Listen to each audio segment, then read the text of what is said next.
Alright, this video is to show you a little bit about the backup system. The backup that they use is called Time Machine. It's that little clock with the arrow around it up here. And it'll tell you your latest backup to Time Machine. Mine was December 20th, 2018. And that's because I've been using my work computer. I've switched over from my personal to my work. You have a choice to back up now, enter Time Machine, and then you have some preferences that you can set up. I'm going to go ahead and plug in my external drive right now.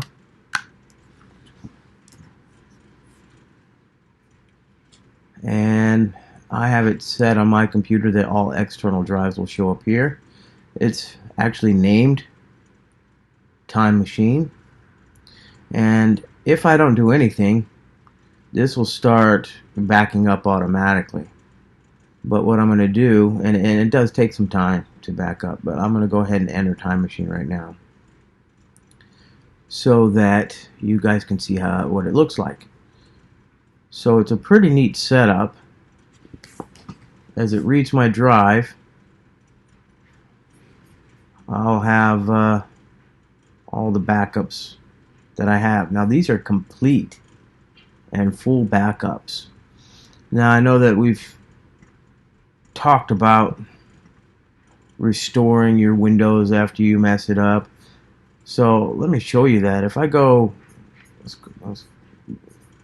go to December 18th. Let's go to December 16th, 2018. So here's my backups for that date, which is the furthest back it looks like I can go. I can go into this folder, which is my name, applications, parallels. Let's see. Alright, so here's my Windows 7 from that date. It's a pretty big file from back then. I use Windows and always have used it completely separate. So I have a 217 gig file.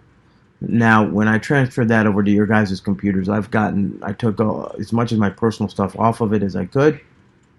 So it ended up being about 145 gig. And that's because I back up my OneDrive. I actually have it downloaded to the computer.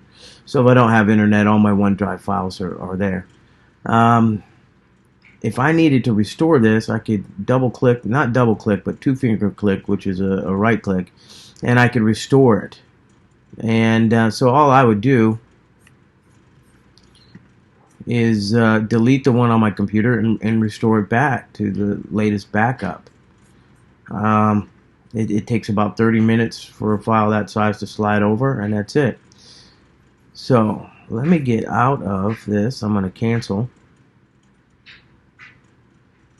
And you can restore any file you want. It has your entire tree here. So you can either back up or restore your entire computer, or file by file if you lose something. So all I have to do now is hit backup now, and it'll go through the process of backing up my entire computer. That's going to include all virtual machines that you have on the computer. It'll now bring them over to your hard drive. As long as your hard drive is as big or larger than your Mac hard drive, then you're good. Everything on your computer will fit right over. It'll delete old backups as needed, and it'll give you a warning. Now when it's backing up, you'll see this little arrow here. There's a long preparation where it prepares to back up, and then it'll start backing it up. Sometimes it can take as long as 45 minutes, depending on how much stuff you have on there, which I have quite a bit.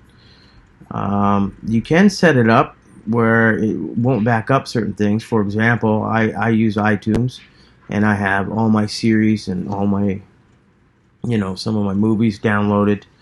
I set it to not back that up. If it's stored in the cloud, I don't need it to back it up onto my hard drive, because even if I were to restore a new computer into this one, then it would sync all that from the cloud anyway. So I don't need an external backup of those things. So you can go into this and open Time Machine Preferences, and you can select a disk. In this case, I've already done that. I do have it set up to back up automatically. And backup while on battery power, yes. Notify after old backups are deleted, yes. And exclude these items from backups. So I've excluded my music and looks like my music, which I have about 80 gig. And actually, I should probably add a couple more folders that I don't want to back up. But again, this is my personal computer, the way I have it set up. So, excluded folders, if you want to exclude certain folders, you can add them here and reduce the size and the amount of time it takes for your backup. And that's it. It doesn't take much. So it'll tell you here that it's preparing the backup, and that's it. Cleaning up your old backups now. So you could sit here and watch it, or just let it go in the background. Normally what I'll do is I'll plug it in. I'll pick one night a month, I'll plug it in, and let it go. Let it back up. And there's absolutely no fear with losing your data on a Mac. They restore completely into each other, and if you do this with your VM, you can continue to set your Windows up exactly the way you want it, and no matter how many MacBooks through the years that you get issued, your Windows 7 will always be exactly the same as you've always had it. And if in the future we set up a Windows 10 VM, then you'll be able to do the same with that. No matter how many MacBooks you get issued, you will be able to slide your version of Windows 10 or Windows 7 right back onto your Mac, and it's set up the way you want it. Your desktop will remain the same. All files you had saved in there will remain the same. All your settings in your Rockwell automation software will remain exactly the same. It'll start right out of the gate. Each VM has its own serial numbers. So when you have an activated good VM and all your licensing is in there, you can restore it as many times as you want, and it'll be exactly the same as your last backup. So it's really nice. It reduces all that amount of time of trying to get your operating system back to where it was. You don't have to do that anymore. And that's one of the reasons I went for this. I wanted a modern operating system, which I can use on the Mac, or I can use Windows 7 or Windows 10.